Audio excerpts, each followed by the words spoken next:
ঢাকা মহানগর দক্ষিণ বিএনপির আয়োজনে কদমতলীতে রাষ্ট্র কাঠামো মেরামতের ৩১ দফা ও জনসম্পৃক্তি শীর্ষক কর্মশালায় যুক্ত হয়ে বক্তব্য রাখছেন বিএনপির ভারপ্রাপ্ত চেয়ারম্যান তারেক রহমান। সরাসরি যাচ্ছি সেখানে।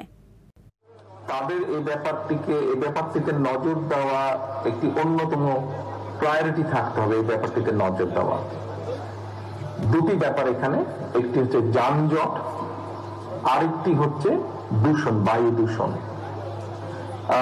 দুটোই সময় সাপেক্ষ। যেই সমস্যাটা যেই জায়গায় গিয়ে দাঁড়িয়েছে এই মুহূর্তে, ঢাকা শহরে ২ কোটি, ক্ষেত্র বিশেষে ২ কোটির বেশি মানুষ বসবাস করে, অথচ এই শহরটি বোধহয় খুব বেশি হলে ৫০ লক্ষ মানুষের বসবাসের উপযোগী বা ৪০ লক্ষ, সেখানে প্রায় ২ কোটিরও বেশি মানুষ।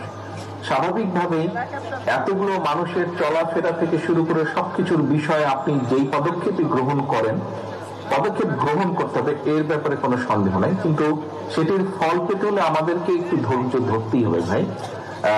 ধৈর্য ধরা ছাড়া আমাদের উপায় নেই। তবে আমাদেরকে অবশ্যই সে ব্যাপারে উদ্যোগ গ্রহণ করতে হবে। আপনাকে হয়তো বিস্তারিত আমি এই মুহূর্তে কিছু আপনার প্রশ্নের উত্তর দিতে পারছি না, বেসিক উত্তরটা আপনার কাছে আমি উপস্থাপনের চেষ্টা করেছি।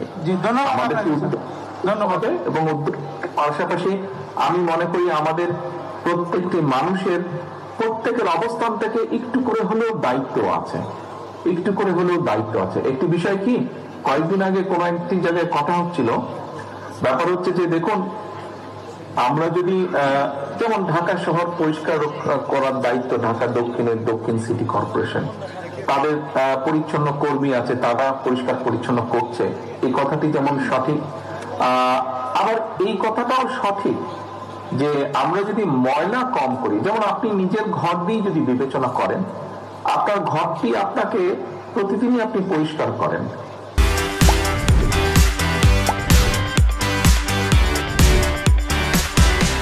কিন্তু আপনি যদি প্রতিদিন ময়লাই কম করেন, নোংরাই কম করেন, তাহলে আপনাকে পরিষ্কারের যেই সময়টা বা কষ্টটা বা শ্রমটা সেটাও তো কমে আসবে।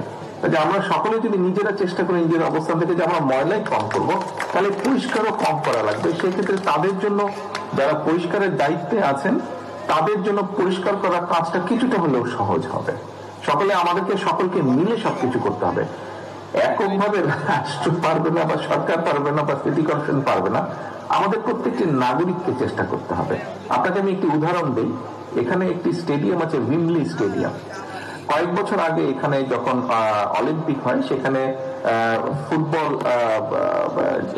যেটা যখন হয়, অনুষ্ঠিত হয় ফুটবল গেমটি, সেখানে জাপান ভার্সেস খুব সম্ভব আমেরিকা ছিল খেলা, মেয়েদের, তো মহিলাদের ফুটবল।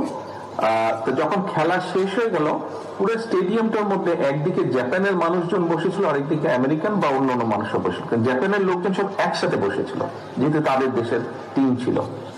খেলা পরে যখন উঠে গেল, সবাই উঠে চলে গেল, যেই অংশে জাপানের মানুষ বসেছিল সেই অংশে বিবিসিতে দেখাচ্ছিল নিউজটি, সেই অংশটা দেখে কেউ বলতে পারবে না যে এখানে কিছুক্ষণ আগে কয়েক হাজার, প্রায় ২০-২৫ হাজার মানুষ বসেছিল। কারণ খেলা দেখতে দেখতে তারা যে খাওয়া দাওয়া করছিল, কোক, ফান্টা, পেপসি বা পপকর্ন এগুলো খাচ্ছিল, যখন জাপানের মানুষগুলা, দর্শকরা উঠে চলে যাচ্ছিল, তারা নিজেরা সবকিছু পরিষ্কার করে সাথে করে নিয়ে বেরিয়ে গিয়েছে। ফলে স্টেডিয়ামটি ওই অংশটা ক্লিন, পরিষ্কার এমনি হয়ে গিয়েছে।